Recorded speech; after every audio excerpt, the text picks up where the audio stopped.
jumping out of my skin, pull the cord. Yeah, I believe it. Oh, the past is.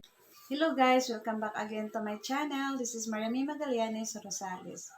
So ngayon guys, ang isi-share ko naman sa inyo ngayon ay kung paano maiwasan na hindi ma-scam sa forex trading.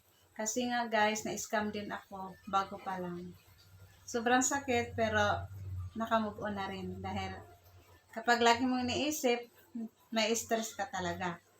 So ito na guys, yung unang tip para maiwasan kang hindi ma-scam.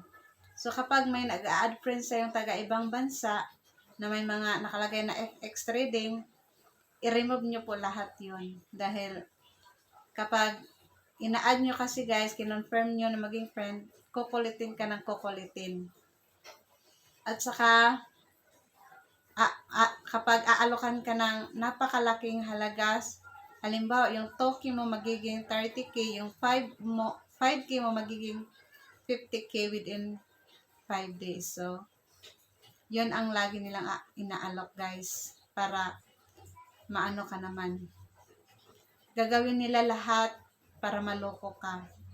Yun pala kapag tumingin ka sa kanilang profile, may mga profile kasi na daming nagko-comment, kaya nga ako na-scam dahil maraming nag-comment ng legit at nagko-congratulate sa kanila at ang laki-laking pera na pinakita nila, kaya yun, na-scam ako.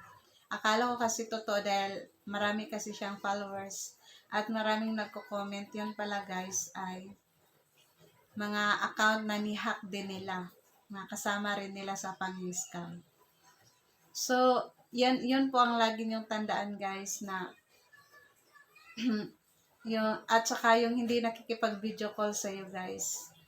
Yun, scammer po yun dahil natatakot siguro na makita yung mukha nila.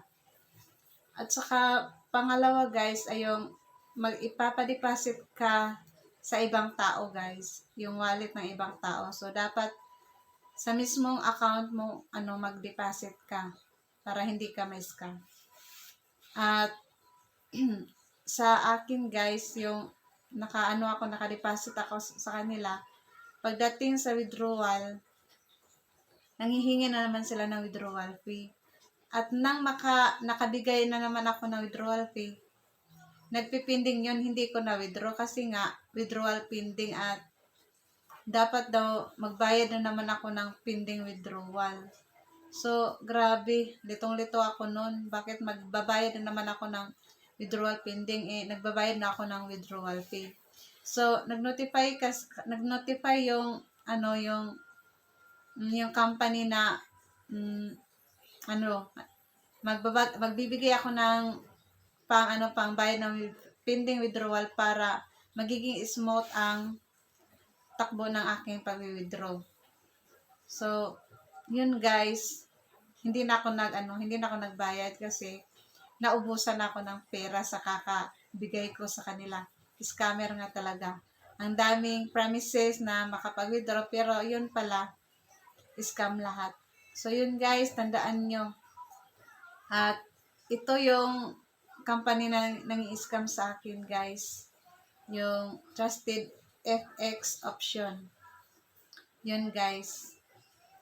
So yun lang guys. Salamat sa panonood. Then don't forget to like, share, and subscribe para malaman din ng iba kung paano makaiwas sa mga scammer. So, God bless. Thanks.